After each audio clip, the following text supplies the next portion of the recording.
السلام عليكم ورحمة الله وبركاته. معاكم عمر عزت من مشجع التالتة. قبل ما نبدأ الفيديو متنساش الاشتراك في القناة وتفعيل الجرس عشان يوصلك كل جديد، واللايك وتوقع نتيجة المباراة في تعليق.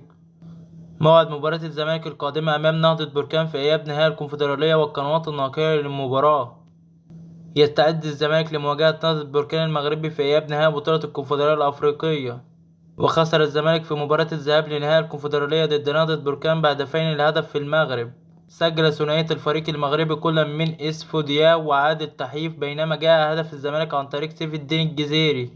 يستعد فريق الزمالك لمواجهة نظيره نهضة بركان المغربي في 10 مساء الأحد المقبل باستاد القاهرة الدولي في إياب نهائي بطولة الكونفدرالية الأفريقية. وتم حجز جميع تذاكر المباراة التي تسعى إلى 80,000 مشجع في خلال 4 ساعات. القنوات الناقلة لمباراة الزمالك في الكونفدرالية 2024. يمكن مشاهدة جميع مباريات الزمالك في كأس الكونفدرالية 2024 من خلال قنوات بي إن سبورتس، الناقل الحصري للمسابقة في منطقة الشرق الأوسط وشمال القارة السمراء.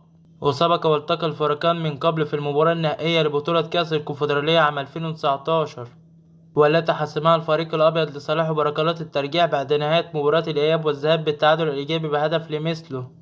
ودي آخر أخبار. متنساش الاشتراك في القناة وتفعيل الجرس عشان يوصلك كل جديد، واللايك وتوقع نتيجة المباراة في تعليق. والسلام عليكم ورحمة الله وبركاته.